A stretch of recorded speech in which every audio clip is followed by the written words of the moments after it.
Eduardo, es un placer escucharte nuevamente. Ha transcurrido una semana que no escuchamos tu voz y estábamos ansiosos con todo lo que está sucediendo, una dramática secuencia de lo que está pasando allí en Gaza, ¿no? Eh, Vos no podés nutrir de mucha información y estamos ávidos de escucharte, Eduardo. Cómo no, un gran abrazo para ustedes. Es realmente un placer estar de vuelta aquí con ustedes. Y un gran abrazo para toda la audiencia de la Posta que tiene la IDEM, ¿eh? La audiencia de la Posta tiene la IDEM. Este, sí, sí, sí, sí. Sí, sí, sí. No seas modesto, no seas modesto, Juan, sí. Mira, vos sabés que eh, pasan cosas en muchos lugares al mismo tiempo. Entonces, para entenderlas, yo quisiera empezar de lo más grande a lo más chico. Ujú. Al mismo tiempo que se está produciendo una escalada que en este momento apunta hacia una guerra regional en toda Asia Occidental, Sí, sí. en la otra punta del continente asiático se han reunido ayer y hoy el tercer foro de la Franja y la Ruta. Es decir, la gigantesca iniciativa de desarrollo de las infraestructuras y cooperación lanzada por China hace exactamente 10 años y en la que participan 150 países del mundo, incluido el nuestro. ¿Por qué pongo las dos cosas en la misma balanza? Porque es exactamente la contraposición. Es Ujú. decir, ya hemos hablado muchas veces en este programa sobre la transición del mundo entre un viejo orden imperial eh, gobernado hegemónicamente desde Estados Unidos y el poder financiero especulativo concentrado internacional Ujú. a un nuevo orden. No sabemos todavía qué forma va a tener ese nuevo orden. Así es. La transición evidentemente no se está dando en forma pacífica. Ucrania, Armenia, este, eh, Palestina, son ejemplos de que el viejo orden no quiere morir y el nuevo no termina de nacer. Ujú. Sin embargo, aparecen ya algunos perfiles que podemos ir distinguiendo sobre las formas que puede llegar a tener el nuevo orden mundial. Y en ese sentido es muy interesante mirar a ambos lados de Asia. O sea, en Asia Occidental, la guerra, el hegemonismo, el viejo imperialismo colonialista. En Asia Oriental, la cooperación pacífica entre 150 países que, que buscan mejorar, este, que buscan construir juntos un futuro compartido, un futuro de paz, sin hegemonismos y y resolviendo los problemas elementales y cotidianos de la humanidad.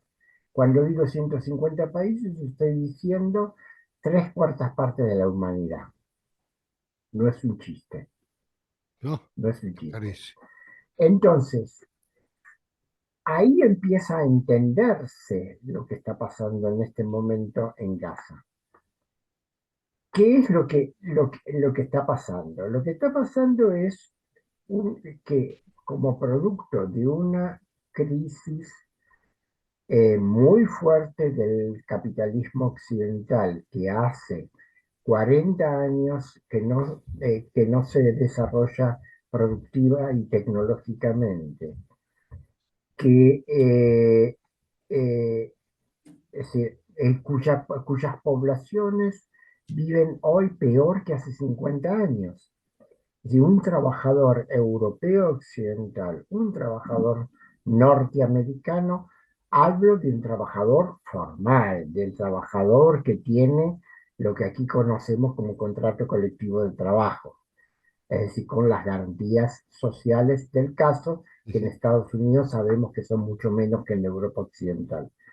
Ese trabajador hoy gana un 40% menos de lo que ganaba su par hace 50 años. Alguien se quedó con eso. Sí, sí, claro. Bueno, con eso se quedó el 1% de la humanidad que posee el 50% de la riqueza del mundo. Mm. La concentración de poder enorme, ¿no?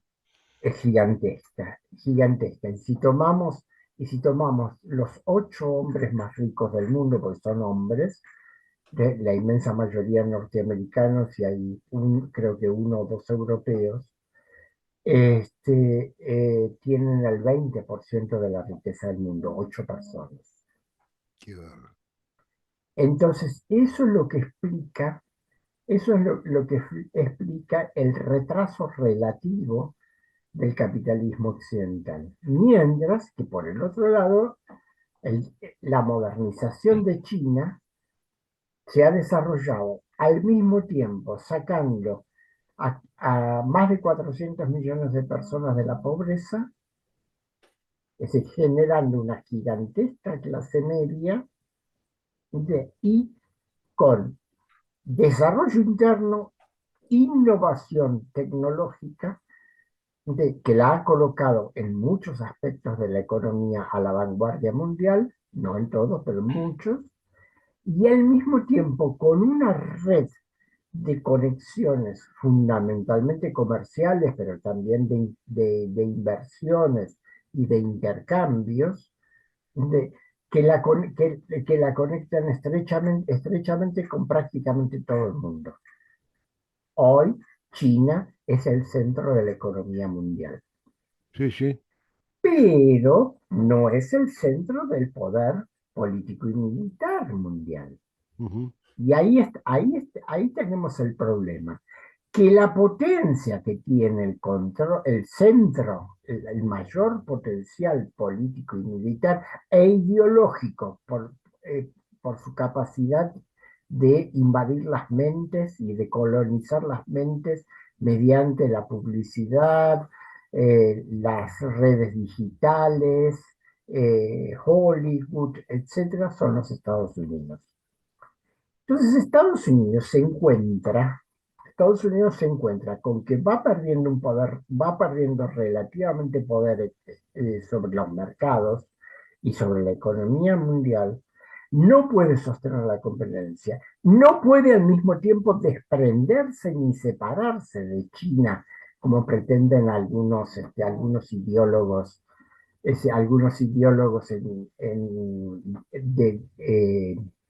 de neoconservadores en el gobierno norteamericano, pero no tiene cómo sostener la competencia.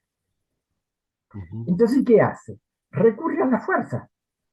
Es el clásico tipo, es el clásico matón que para esconder su debilidad acude a la violencia. Sí, sí, claro. Es la única metodología.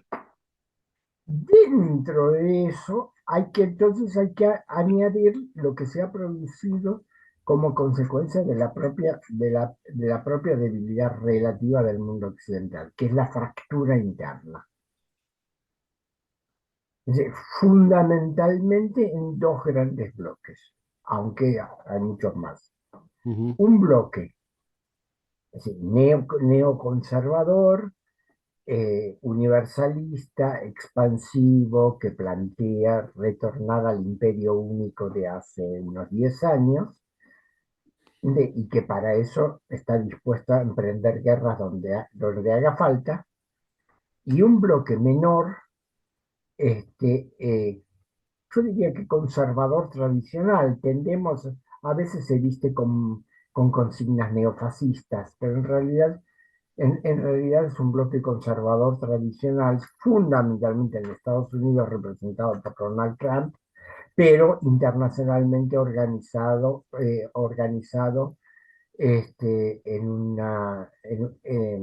una especie de internacional reaccionaria, para recuperar recuperar la consistencia del poder norteamericano y del poder occidental. Entonces, eso recorre la política de Estados Unidos y de los países europeos y los debilita todavía más. Y eso es lo que está pasando en Israel. Un gobierno de derecha y ultraderecha, Sí. vinculado política e ideológicamente a los sectores conservadores norteamericanos de Donald Trump, enfrentado por el propio gobierno norteamericano que le hace desde hace meses la vida imposible, con manifestaciones constantes y permanentes contra la reforma judicial que intenta el gobierno israelí, que eh, eh, se cometió además el error de concentrarse en la represión de la población palestina de Cisjordania y de los territorios ocupados y descuidó la franja de Gaza. Entonces lo aprovecha una organización política islamista con estrechísimos lazos con Turquía, históricos porque el origen histórico, el primer origen de Hamas fue una creación israelí para hacerle la competencia al nacionalismo laico de Al-Fatah de Yasser Arafat. Siempre se De- resiste eso, ¿no? Se repite, digo. Se crean monstruos y después no se los puede contener, ¿no? Exactamente. Luego, a partir de que toma el gobierno, democráticamente toma el gobierno de la Franja de Gaza en 2006, Hamas comienza a tener apoyo turco. ¿Por qué apoyo turco? Hay que ir un poquito para atrás en la historia. En la época de su predominio en Asia Occidental, sobre todo en el mundo árabe, pero también en parte en la antigua Persia, los británicos jugaron a lo de siempre, lo mismo que hacen acá, divide y vencerás. Entonces fomentaron desde los años 20 del siglo pasado la hermandad musulmana.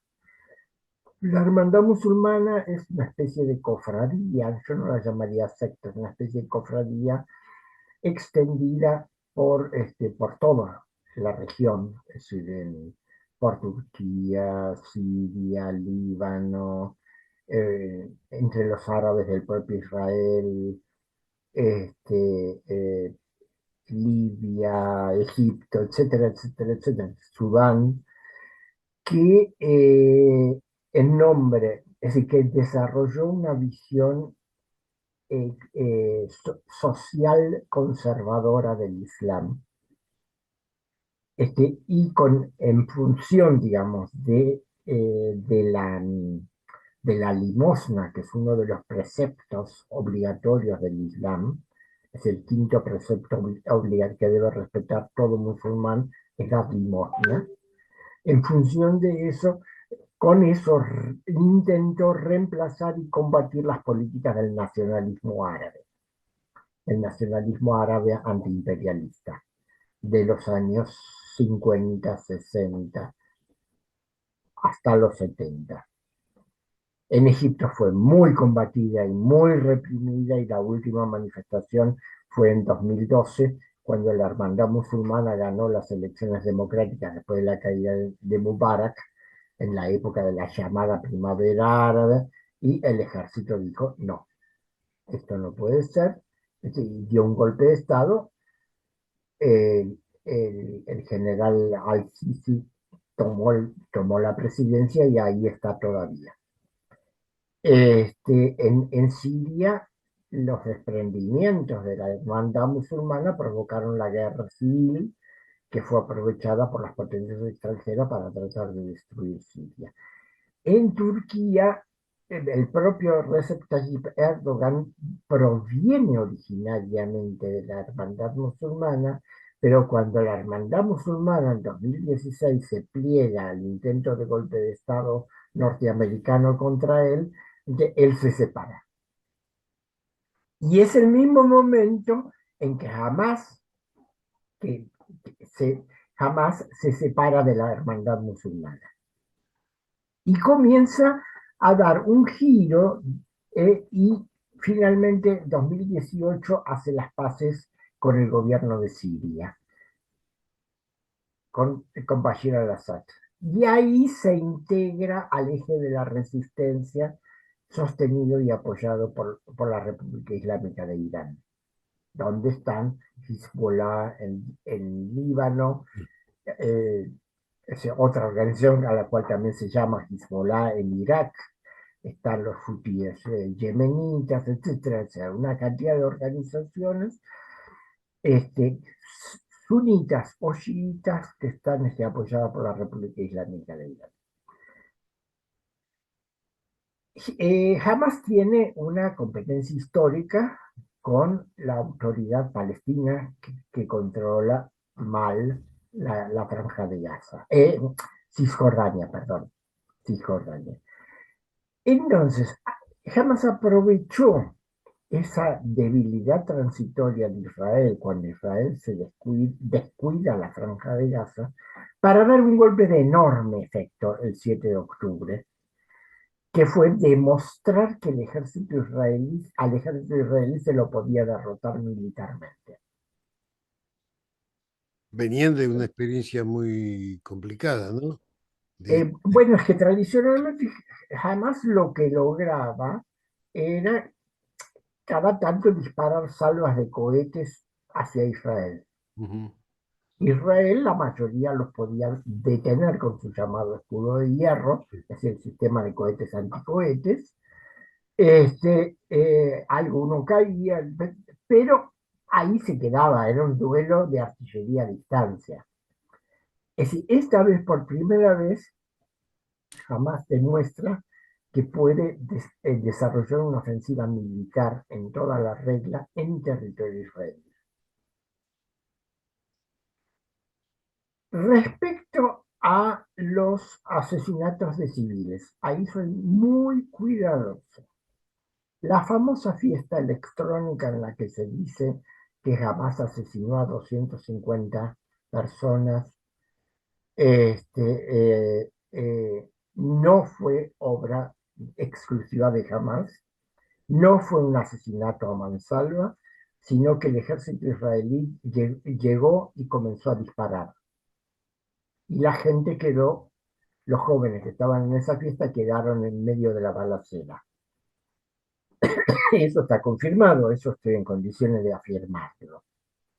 Es decir, fue, digamos, fue una barbaridad, pero fue una barbaridad atribuible sobre todo a la irresponsabilidad del ejército israelí que no supo proteger a los civiles cuando llegó al lugar.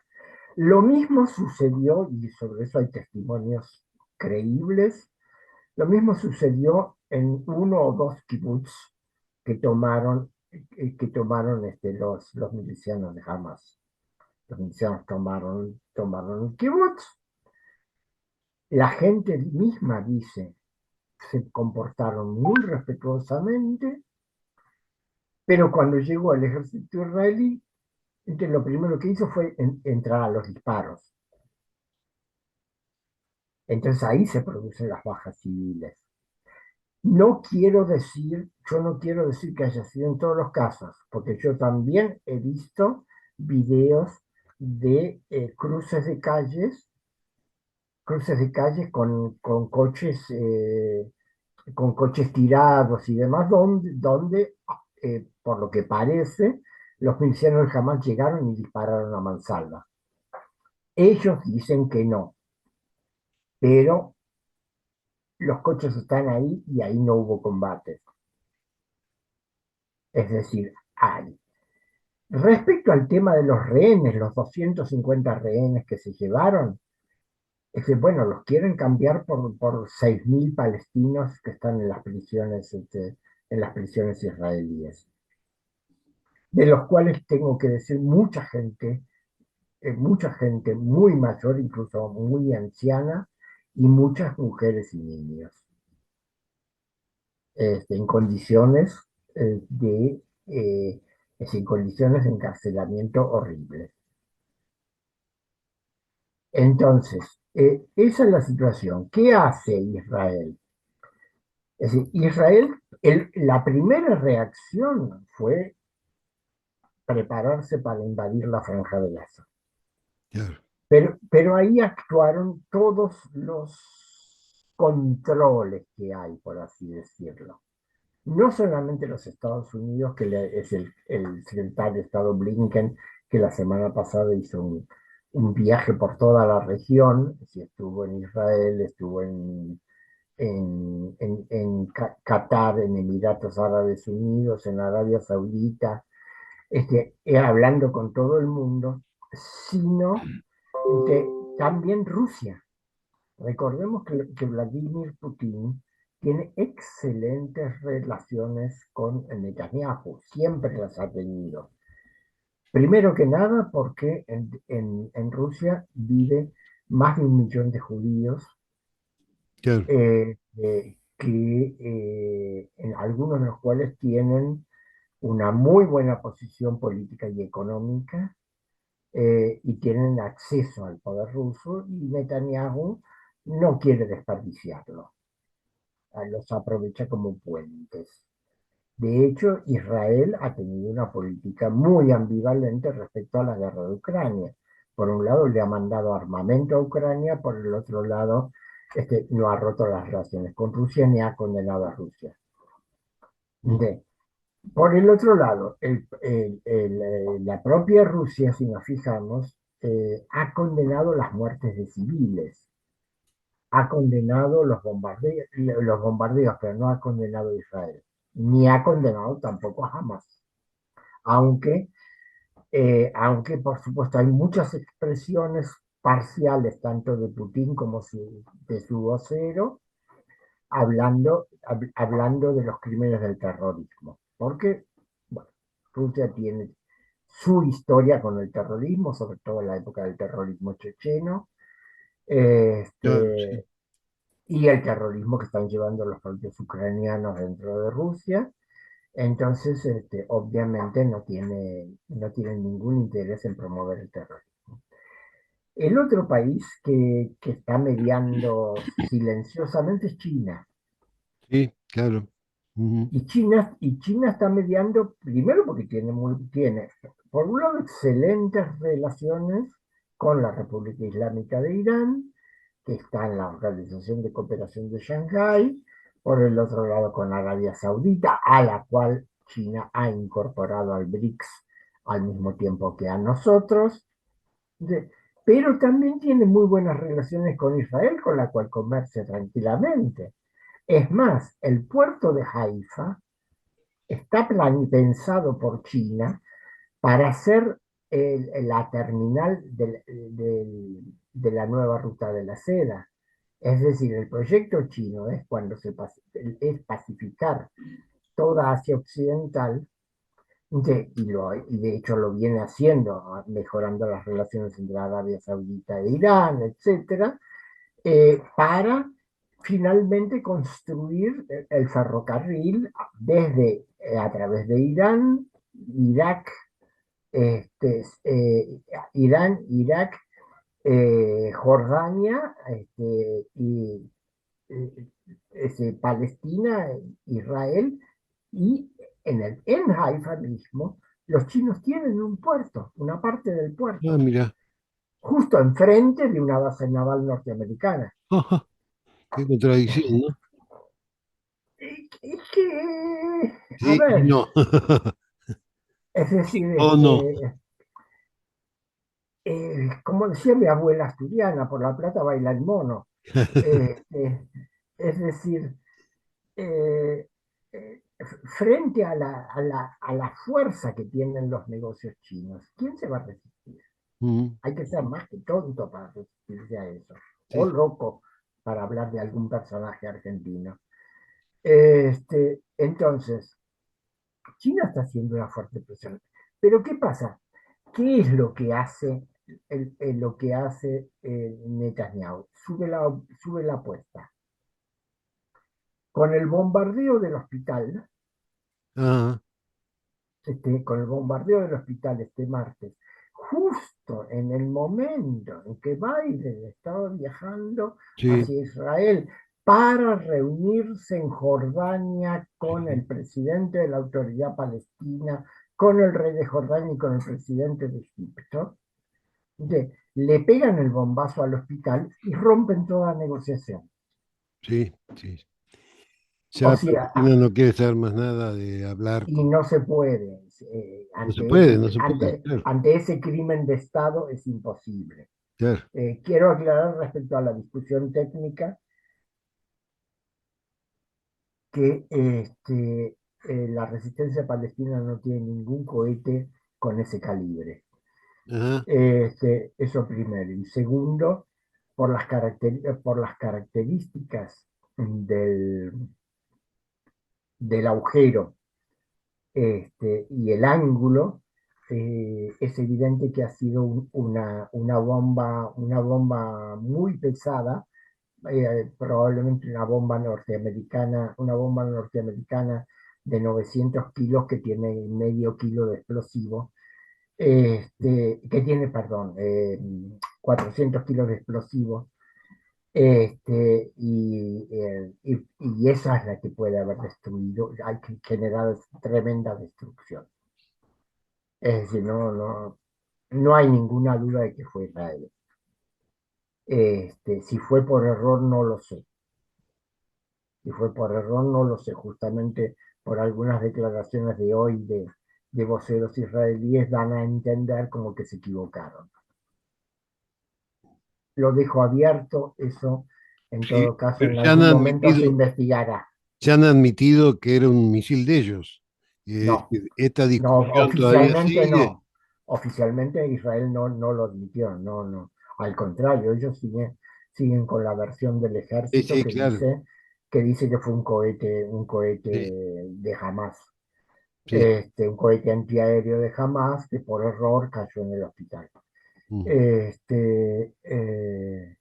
No, es decir, sí ha habido por un lado, yo lo que he visto en la prensa israelí, todos los titulares, hasta de los diarios más reaccionarios y nacionalistas, dicen, el ejército dice que,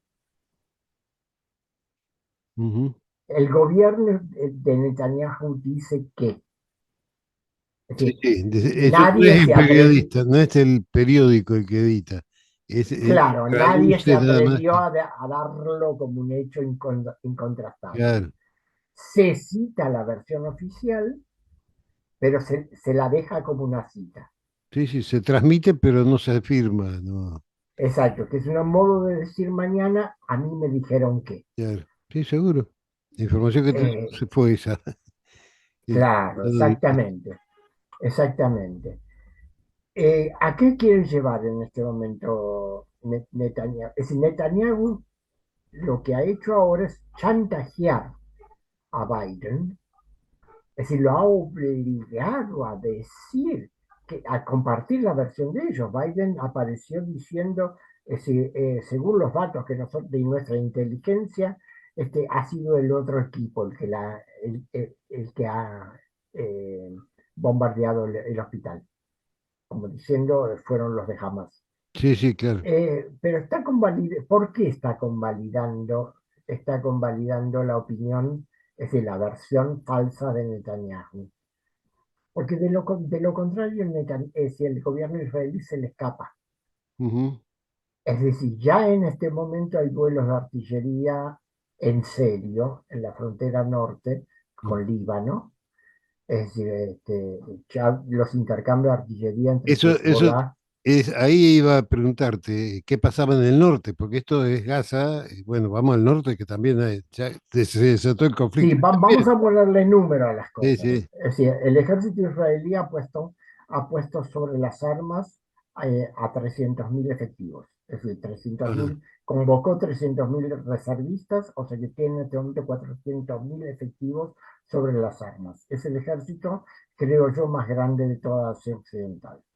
Ujú. Eh, no sé si más grande que el iraní, pero bien a la par. Eh, Hamas tiene 60.000 combatientes en condiciones de luchar, pero Hezbollah tiene 100.000 Ujú. concentrados en Hezbollah, la zona. digamos que es el norte, que es la franja Pero Hezbollah es el partido palestina. de Dios, es la organización chiita libanesa Claro. que co-gobierna el Líbano y Ujú. ocupa toda la mitad sur del país y ha participado activamente en Siria a favor del gobierno sirio contra el terrorismo islamista. Y no sé si mantiene todavía unidades dentro de Siria. Es probable que sí. Por lo tanto, digamos, es el confín norte de Israel, noreste de Israel. Sí, claro. Este, em, y tiene, digamos, no solamente adiestramiento, todo propio, como si fuera un ejército. Es decir, a mi juicio ya ha dejado de ser una milicia, sino que tiene el armamento. Es decir, ha sido muy bien pertrechada por Irán, y lo saben manejar. Sí, sí, A esto se agrega, a esto se agrega que frente a la aproximación de dos portaaviones, sí, sí. y siempre cuando se habla de un portaaviones, se habla de un portaaviones y 6 barcos que lo rodean y lo protegen, Ujú. o sea, flotillas. Es decir, El mayor portaaviones que tiene Estados Unidos, Eisenhower, creo. eh, el Eisenhower y el General Ford, dos. Ah, dos.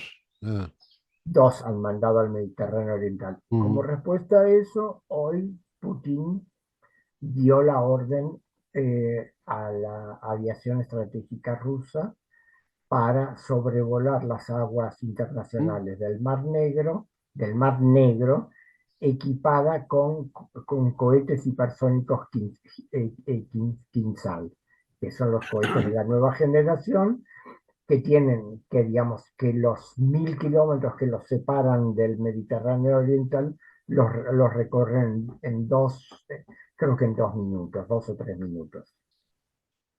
Ni llega tanto. Mm. Así que con eso está advirtiendo, en caso de que se agrave la situación en Asia Occidental, no se les ocurra intervenir. Sí, sí. Por otra parte, Rusia tiene la base naval de Tartus en el norte de Siria, desde donde tiene radares interceptores. Ya en algún momento hace años cegaron todos los radares de la región como demostración. Es decir, que ellos pueden cegar los radares norteamericanos y británicos. Ujú. Que Bien, queda esa es la encorsetada. situación en este momento. La Unión Europea en todo esto queda encorsetada por todos lados. Es decir, con el conflicto de Croacia, con el conflicto ahora de Israel, se debe sentir, ¿no? Toda esta situación. Sí, a ver, la población europea, sí, pero a la población europea le han creado una situación de pánico psicológico, Y también, sí, claro. por lo cual gran parte de Europa, gran parte de la población europea es ciegamente pro-israelí, Sí, sí, especialmente los alemanes, la mayoría de los alemanes. En el caso de Alemania es un tema típico de complejo de culpa. sí, claro. Además que en Alemania vive una importante comunidad judía hoy en día, Ujú. fundamentalmente venida de la ex Unión Soviética.